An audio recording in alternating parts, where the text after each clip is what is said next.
Welcome बच्चों, कैसे हो आप? पढ़ाई करो, ठीक है? क्या पढ़ाई करो, ठीक है? बार बार फिर देखो नेक्स्ट क्वेश्चन। अ कार, मैं डायरेक्ट क्वेश्चन की तरफ जा रहा हूँ, बहुत टाइम पास होता है अपने। फिर देखो, a car manufacturer claims that his car can be accelerated from rest to velocity of 10 metre per second. देखो, रेस्ट से 10 मीटर पर सेकंड तक जा सकती है उसकी गाड़ी इन 5 सेकंड। 5 सेकंड में 10 मीटर पर सेकंड की स्पीड कैच कर लेती है उसकी गाड़ी। उसने बोल दिया रेस्ट से स्टार्ट हो रही है। Now if the total mass of the car and it's occupant is 1000 kilo, तो गाड़ी में अगर 5 ऑक्यूपेंट बैठते हैं, ऑक्यूपेंट के साथ ऑक्यूपेंट गाड़ी को ऑक्यूपाई करने वाले, और गाड़ी का मास मिलाकर 1000 किलो है, then the average horse power developed by the car. Horse power कितना कार डेवलप करेगी, ठीक है? तो बच्चों, पावर का फॉर्मूला हमारे पास है फोर्स इनटू वेलोसिटी। ये इंक विजिबल नहीं होगी शायद, तो power is equal to force into velocity, ठीक है? फोर्स यानी mass into acceleration into velocity. Okay, ये फॉर्मूला हमारे पास। मैं सॉल्यूशन लिखता हूं और फिर समझाता हूं, ठीक है? तो बच्चों देखो, ये सॉल्व हो चुका है और इसका सॉल्यूशन देखो, बहुत सिंपल है। क्या हुआ, हमको गाड़ी जो है उसका एवरेज हॉर्स पावर निकालना है, कितना डेवलप करेगी वो। 1000 किलो की गाड़ी को पुल करना है, तो क्या था, सिंपल है। गाड़ी रेस्ट से स्टार्ट होकर वेलोसिटी v तक पहुंची, यानी 10 मीटर पर सेकंड तक पहुंची 5 सेकंड में।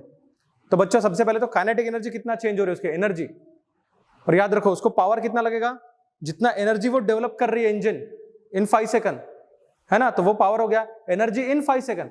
तो एनर्जी कितना डेवलप किया, half M final half kinetic energy हुई ना, हॉरिजॉन्टल प्लेन पे, इसलिए kinetic energy half M v square minus half M u square, final kinetic energy minus initial kinetic energy.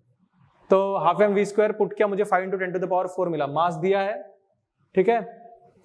मास है 1000 kg और velocity 10 metre per second square put किया। अब power कितना हो गया, वही एनर्जी बाय टाइम, एनर्जी को टाइम, तो 10⁴ वैट हो गया। पर आंसर यहाँ पर बोला है हॉर्स पावर, तो बेटा 1 हॉर्स पावर है 746 वैट, ये आपको पता है।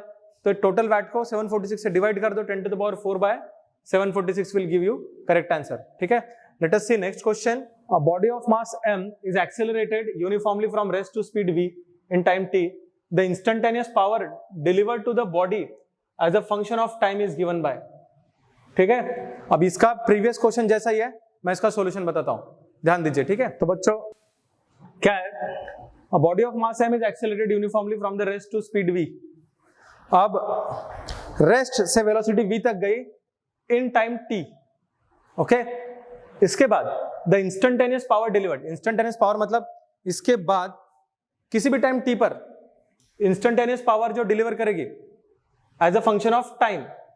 इंस्टेंटेनियस पावर मतलब क्या है, 0 से v तक आने में कैपिटल T टाइम लगा, इसके बाद जो है कोई भी टाइम t ले लो, तो कोई भी टाइम स्मॉल t पर उसका इंस्टेंटेनियस पावर जो रहेगा, पावर मतलब फोर्स इंटू वेलोसिटी, ठीक है?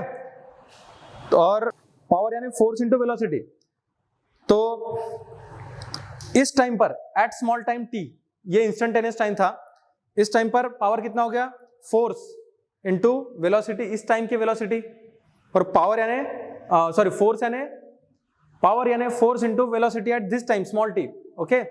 पावर यानी फोर्स, फोर्स मतलब मास इंटू एक्सेलरेशन, तो एक्सेलरेशन, जो एक्सेलरेशन को निकालना पड़ेगा अभी, इनिशियल 0 से जो v दिया है, एक्सेलरेशन कांस्टेंट है, तो एक्सेलरेशन हम यहां से निकालेंगे। देखो, तो मेरी बॉडी इनिशियल वेलोसिटी v से कैपिटल T टाइम में उसकी फाइनल वेलोसिटी v थी, तो मुझे यहां से एक्सेलरेशन मिल गया v/t, ठीक है? एक्सेलरेशन मिल गया, और आफ्टर टाइम t उसकी वेलोसिटी कितनी हो गई, at। Same formula v = u + at formula लगाया यहां पर मैंने, ठीक है? ये फॉर्मूला लगाया है। सेम फॉर्मूला लगाने के बाद v' velocity at time small t, acceleration की वैल्यू v/t पुट किया, और पावर यानी फोर्स इंटू वेलोसिटी, फोर्स का फॉर्मूला ma, एक्सेलरेशन की वैल्यू जो है ये v/t हमको मिल चुकी है, ओके? और v' इंटू t मिल गया, और मास m है, वैल्यू सब्स्टिट्यूट करके हमको यहाँ पर आंसर मिल जाएगा ऐसा, ठीक है? तो ये सॉल्यूशन है, हम अगले, ये इसका सॉल्यूशन है, और हम अभी अगले प्रॉब्लम की तरफ जाते हैं। देखो, तो power supplied to a body of mass 2 kg, mass है 2 kg, varies with time as p is equal to 3t²/2 watt, where t is time in second. The velocity of body at t equal to 0. What is the velocity of body at t equal to 2 seconds? देखते हैं यहाँ पर कुछ तो missing है, मैं solution solve करके बताता हूँ, ठीक है। आंसर निकालते वक्त पहले इसका आंसर चेक करते हैं। तो हमको निकालना है what is the velocity of body eight 2 second, ठीक है।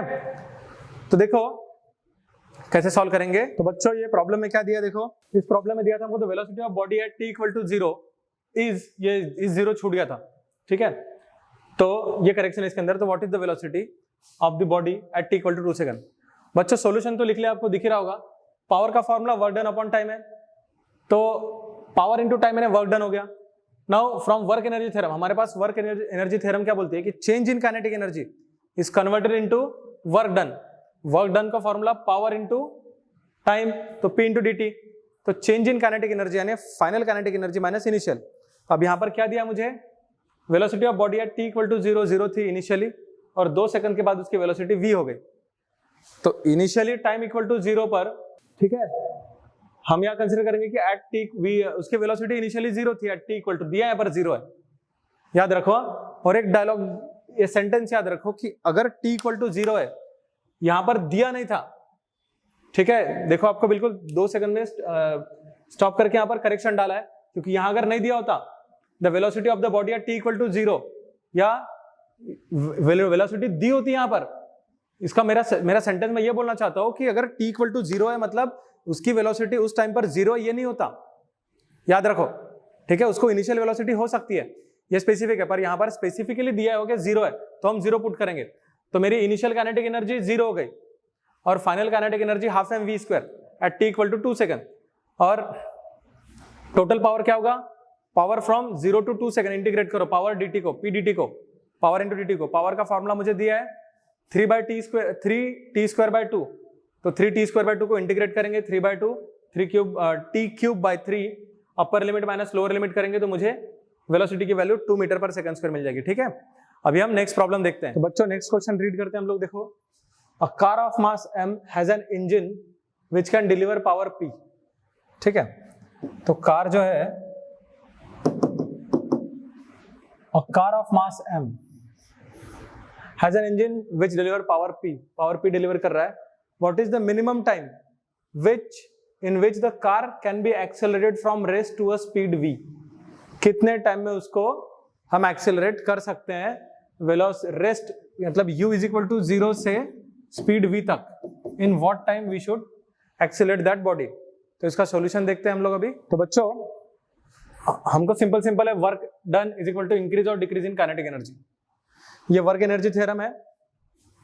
तो यहां पर क्या दिया था, a car mass m has an engine which can deliver power p deliver कर रहा है। तो मिनिमम टाइम कितना लगेगा कार को इनिशियल वेलोसिटी 0 से v तक एक्सेलरेट होने के लिए, ठीक है। तो सिंपल था, work done power into time is equal to half into, देखो final kinetic energy minus initial kinetic energy. Final kinetic energy half mv² minus initial 0 है, क्योंकि वो रेस्ट से स्टार्ट हुआ है, तो u की जगह 0 पुट किया, इक्वेट करके टाइम निकाला, ठीक है। Now let us move to another problem. दूसरा प्रॉब्लम देखो, water enters a turbine at a speed of 50 metre per second and leaves 400 metre per second. Turbine में क्या होता है, फ्रांसिस है, कपलान है, रिएक्शन टर्बाइन, इंपल्स टर्बाइन, अलग अलग टाइप से टर्बाइन के। तो टर्बाइन में एक तरफ से ना वाटर जेट हाई स्पीड से एंटर करता है और वर्क डन करने के बाद बाहर निकल जाता है। तो इन की वेलोसिटी और आउट की वेलोसिटी दी हुई है, ओके। और इफ वाटर का फ्लो रेट जो है वो 2 × 10³ kg पर मीटर सेकंड दिया हुआ है और इफिशियंसी दी हुई है टर्बाइन की 75%। तो आउटपुट पावर क्या रहेगा, मतलब जितना एनर्जी हमने पानी ने सप्लाई किया उसका वो 75% का ही आउटपुट देगा हमको।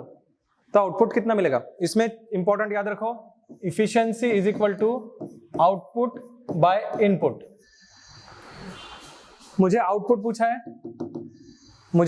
आउटपुट, तो आउटपुट यानी क्या होगा, आउटपुट यानी इफिशियंसी इनटू इनपुट। इफिशियंसी मुझे 75% दी है, मतलब 0.75। तो इनपुट क्या होगा, देखो input power, input IP input power या पावर इनपुट, टर्म चेंज कर रहा हूं मैं, पावर इनपुट। पावर का फॉर्मूला क्या है, रेट ऑफ डूइंग वर्क, यानी मैं half m v2² minus v1 square. बच्चों ये फॉर्मूला, ये काइनेटिक एनर्जी का फॉर्मूला है, चेंज इन काइनेटिक एनर्जी। पर मैंने डायरेक्ट यहाँ पर m लिख दिया है और टाइम से डिवाइड करना पड़ेगा इसको, है ना, पावर के लिए, वर्क डन अपॉन टाइम। तो यहाँ देखो ये फॉर्मूला, ये जो गिवन डाटा है इसमें मास फ्लो रेट केजी पर सेकंड है, मतलब हाफ मास मेरा जो है 2 × 10⁻3, ये जो है केजी पर सेकंड में, तो केजी मीटर स्क्वायर पर सेकंड स्क्वायर यानी जूल, और ये सेकंड मास का, ये इसी फॉर्मूले में मास के इसमें सेकंड है वहां पर, तो ऑलरेडी वैट में आंसर आएगा। तो V2 क्या है मेरा 500 स्क्वायर माइनस 400 का स्क्वायर, ये पुट करते हैं, मैं अभी सॉल्व करके बताता हूं आपको। तो बच्चों इनपुट पावर यानी ये जो वैल्यू है हाफ m जो मैंने निकाली, इसमें मास फ्लो रेट दिया है, ये ऑलरेडी सेकंड में है, ये सेकंड में पर सेकंड में है, ठीक है, केजी पर सेकंड में है, तो मुझे इसका टेंशन लेने की जरूरत नहीं है। ओके, वैल्यू की सब्स्टिट्यूट यहाँ करते हो, देखो 500 square minus 400 square a plus b into a minus b formula use करो, वैल्यू निकालो। अब आउटपुट पावर चाहिए मुझे, output power is efficiency into input power, ये इस फॉर्मूले से लाया हमने। ओके, और यहाँ वैल्यू पुट की और मुझे 6.75 × 10⁻7 वैट ये वैल्यू मिल गई। ठीक है, अभी हम अगले प्रॉब्लम की तरफ जाते हैं। देखो next problem, 2 identical balls, identical ball, दोनों बॉल आइडेंटिकल है। अगर दो बॉल आइडेंटिकल है A and B moving with speed +5, तो A की स्पीड है और B की स्पीड दी हुई है, ठीक है, +5 minus 0.3, they collide head on, मतलब हेड ऑन कोलिजन हो, एकदम हेड ऑन कोलिजन। अगर दो बॉडीज का मास सेम है तो देखो ऐसा करके देखो, तो क्या होगा, जिस वेलोसिटी से ये जिस वेलोसिटी से होगा, या वेलोसिटी रिवर्स हो जाती है और एक्सचेंज हो जाती है, तो the velocities of the ball A and B after collision will be respectively, देखो A की वेलोसिटी जो है वेलोसिटीज रिवर्स हो जाती है, कैसे, B की वेलोसिटी जो है ना, B की वेलोसिटी ये हो जाएगी और A की वेलोसिटी ये हो जाएगी, A की -3 और B की 0.5 मीटर पर सेकंड। वेलोसिटीज भी रिवर्स होती है बेटा, देखो डायग्राम में ये अगर ऐसे आ रहा है, मास सेम है दोनों के A और B, ठीक है, इसका U A और U B, तो टकराने के बाद क्या हो जाएगा, ये A इधर और B इधर, लेकिन इसका वेलोसिटी हो जाएगा UB और UA। इसका बेस्ट एग्जांपल बताता हूं मैं, देखो मैंने एक पेंडुलम लिया, ठीक है, पेंडुलम क्या, एक बॉल को रस्सी से वेटलेस स्ट्रिंग से बांध दो और यहां रख दो, यहां रखने के साथ और एक बॉल, सिमिलर बॉल वही बांध दिया, सेम लेंथ सेम पर, ऐसे ही दो बॉल। अब इस बॉल को यहां पर पकड़ता हूं मैं, ऐसा ला लेता हूं, ठीक है, रस्सी खींच के, और जैसे छोड़ता हूं तो देखो क्या होगा, ये बॉल ऐसा आएगा, ये ऐसा होगा।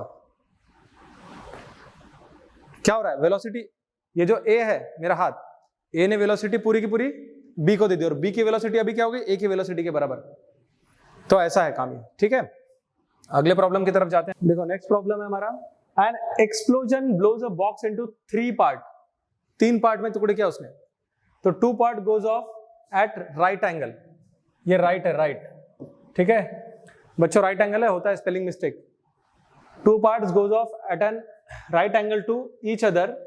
The first part of 1 kg, 1 kilo वाला पार्ट मौजूद वेलोसिटी 12 मीटर पर सेकंड, और 2 किलो वाला पार्ट जो है वो 8 मीटर पर सेकंड की स्पीड से जा रहा है, और 2 पार्ट वो राइट एंगल में जा रहे हैं, मतलब एक पार्ट गया इधर, एक पार्ट गया इधर, एक पार्ट इधर गया, एक पार्ट इधर गया। सपोज 1 किलो वाला ऊपर गया और 2 किलो वाला इधर गया, तो 1 किलो वाले की 12 की स्पीड, तो मास 1 किलो इंटू वेलोसिटी 12, तो 12 इंटू 1 उसका मोमेंटम हो गया P1 12, और P2 कितना हो गया 2 kg, 2 kg का mass into 8 metre per second velocity, तो 2 इंटू 8 16, तो ये 12 और ये 16, तो इन दोनों का नेट मोमेंटम क्या होगा, 12 √12 स्क्वायर प्लस 16 स्क्वायर।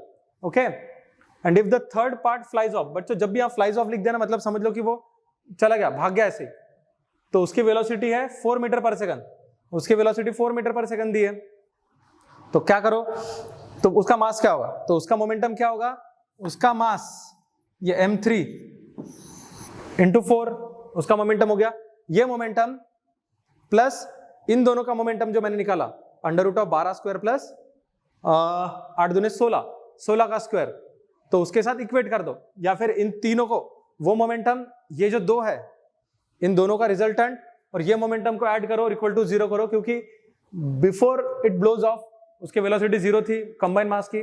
ठीक है, मैं सॉल्यूशन बता रहा हूं, ध्यान देना। तो बच्चों देखो मैंने क्या किया, टोटल मोमेंटम, ये बॉल एक्सप्लोड होने के पहले उसका मोमेंटम, टोटल मास इनटू उसकी वेलोसिटी, वो 0 थी, तो टोटल मोमेंटम 0 हो गया, इज इक्वल टू ये 12 की स्पीड से जा रहा था 1 किलो वाला और ये 8 की स्पीड से जा रहा था 2 किलो वाला, तो 16, 8 दूनी 16 और 12 1 12। ठीक है, तो 12 और 16 का रिजल्टेंट मोमेंटम यानी under root of 12 square plus 16 square ये लिया, और क्या किया उसके साथ, तीसरा mass flew off with 4 metre per second, flew off हो गया, तो मास 3 इंटू 4 उसको इक्वेट किया, तीनों को ऐड किया और मैंने m निकाला, अब ये नेगेटिव आया। ठीक है, मोमेंटम उसका बच्चों नेगेटिव मास आया, नेगेटिव नहीं होता पॉजिटिव आता है, मास मैग्नीट्यूड में होता है। ठीक है, वैसे तो मैं डायरेक्टली बोला रहा था आपको कि ये जो टर्म है, ये जो टर्म निकली मेरी, मतलब तीसरा मास जो फ्लू ऑफ हो गया m3 इंटू वेलोसिटी, तो उसको ये दो मोमेंटम से इक्वेट कर दो डायरेक्ट, पर मैंने फॉर्मूले में पुट करके बताया आपको कि ठीक है ये इस तरह से आंसर आता है। ओके, नेक्स्ट प्रॉब्लम में क्या है, 2 मासेस ma एंड mb। देखो ये ma और mb, ध्यान देना क्वेश्चन की तरफ, moving with velocities va and vb, इसकी वेलोसिटी va थी और इसकी vb थी। Okay, in opposite direction collides elastically, दोनों एक दूसरे की तरफ मूव कर रहे हैं और इलास्टिक कोलिजन हो गया, कोलिजन इलास्टिक था, and after the collision ma and mb moves with velocity. देखो कोलिजन के बाद, कि केस यहां लिख रहा हूं, कोलिजन के बाद क्या हुआ, ये ma और mb वेलोसिटी रिवर्स हो जाएंगी इनकी। ठीक है, ये इनिशियल केस और ये सेकंड केस। ठीक है, तो क्या बोला है कि ma moves with velocity vb, इसकी वेलोसिटी vb हो गई और इसकी वेलोसिटी हो गई va, then the ratio of va and vb is, clear है कि मासेस दोनों इक्वल है, इलास्टिक कोलिजन में वेलोसिटी रिवर्स होती है, तो आई एम श्योर कि इसका आंसर 1 आएगा, पर मैं इसको सॉल्व करके बताता हूं आपको। ठीक है, क्योंकि मासेस इक्वल है, मासेस का रेशियो 1 है, तो मैं सॉल्व करके बताता हूं आपको। ठीक है, तो बच्चों देखो ये डायग्राम जो बनाया था मैंने, तो momentum before collision ma va plus ma vb, ma va plus mb vb, ये मोमेंटम था before collision. After collision momentum हो गया ma vb plus mb va, और दोनों मोमेंटम जो है, initial momentum is equal to final momentum, क्योंकि ये इलास्टिक कोलिजन है तो हमने इक्वेट किया। इक्वेट करने के बाद देखो, इक्वेट करने के बाद क्या किया, दोनों को इक्वेट किया और टर्म्स को va एक तरफ लिया, vb एक तरफ लिया, ma माइनस mb डिवीजन में, और 1 आंसर मिला मुझे। ठीक है, चलो बच्चों, तो अगला प्रॉब्लम है मेरा, a stone of mass m moving at uniform speed v suddenly explodes। तो इनिशियल मोमेंटम इसका हो गया m into v, ये इनिशियल मोमेंटम हो गया। Okay, suddenly explode into 2 fragments if the fragment of mass m2 is at rest, m2 rest पर ही है, तो p2 में क्या होगा मेरा, m2 into velocity 0, the speed of the other fragment is। ठीक है, तो प्लस अदर फ्रैगमेंट क्या हो जाएगा मेरा, अब यहां देखो m1 m2 है। ठीक है, यहां पर m1 m2 m1 m2 m1 m2, तो मेरा स्टोन ऑफ मास m1 होगा ये, आई थिंक ये m1 लेते हैं इसको। ठीक है, तो m1 v1। अब अगर मेरा इनिशियल मोमेंटम, पहला पत्थर m1 मास का था और उसकी वेलोसिटी v थी, तो m1 mass into velocity v is equal to, टुकड़े हो गए उसके, तो एक टुकड़ा m2 का अगर है तो दूसरा टुकड़ा कितना होगा, m1 माइनस m2 इंटू इसके वेलोसिटी ले लो v डैश, बराबर, और initial momentum is final momentum, simple, m1v is equal to m1 minus m2 upon v dash. तो मेरा आंसर क्या होगा, m1v into m1 minus m2, ये मेरा v डैश मुझे मिल गया यहाँ से। ठीक है, तो हम आज के लिए यहाँ स्टॉप करते हैं, बाकी क्वेश्चन हम नेक्स्ट सेशन में देखेंगे। ठीक है, थैंक यू सो मच।